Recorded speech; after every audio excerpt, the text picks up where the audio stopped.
question on mic 1, and then mic 2, and then we can have the answer. Good evening, sir.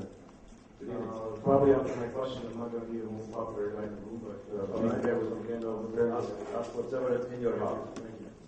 Now, I'm a Lebanese citizen, like hundreds of thousands of other Lebanese, were forced to leave their country from a war thrust upon us, in which my country had absolutely no say in both government and popular levels. Now, after Lebanon achieved the sovereignty and independence from Syrian hegemony and occupation, Lebanon began struggling to wiggle out of the axis of Iranian and Syrian influence. Now, please bear with me.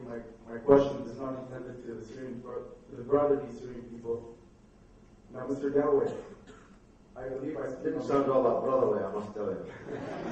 Mr. Galloway, I believe I speak on behalf of countless of Lebanese in Lebanon and around the world when I say that we as Lebanese refuse to be a launching pad for Iranian missiles against Israel while we pay the price in blood for Israel's barbaric behavior. We refuse to be a bargaining chip for Iran's nuclear program against the United States. Please bear with me. Mr. Galloway, why must Lebanon be the only Arab country with its borders open for their wars against Israel? And how can you justify Hizbullah's reckless actions that cost 1,200 innocent Lebanese lives?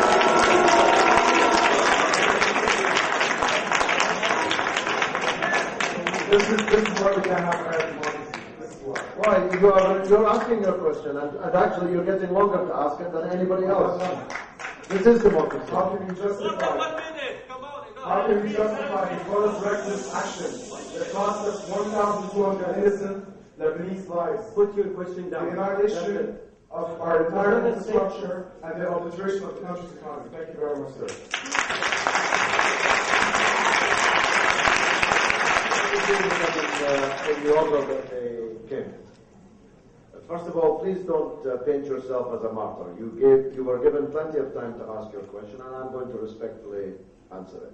Nobody tried to stop you asking it, and I'm going to give you a serious answer. You would like to answer? That was not me that asked the question. I'd like to have a chance to ask one, please. No, I'm speaking to the gentleman who did ask.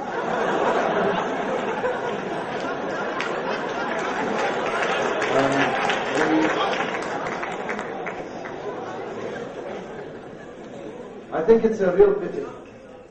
I think it's a real pity that you have been seduced into this small nation syndrome, that you can describe the Syrian people as brotherly whilst behaving as Cain did to Abel.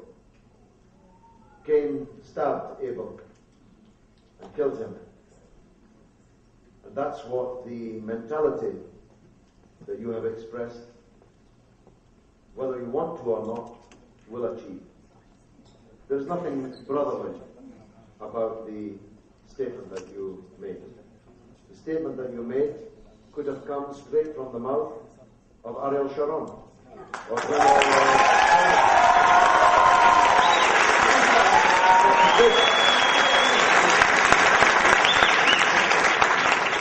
the statement that you made, in fact, did come from the mouth of the Israeli leaders and the American leaders throughout the war. And I reject it on every count.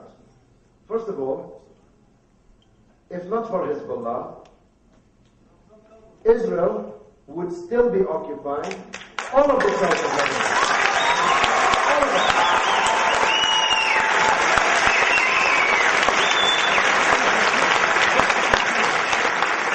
You talk about Syrian hegemony. What about the Israeli occupation? For 18 years of half of your country, which Hizbullah liberated you from. Secondly,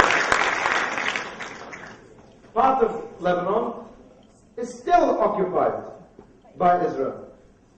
The Sheba area is still occupied by Israel. Israel infringes, you talk about Lebanese sovereignty, Israel infringes Lebanese sovereignty every day, by air, by sea, on land, and the only force in Lebanon prepared to resist them, able to resist them, was the Hizbullah.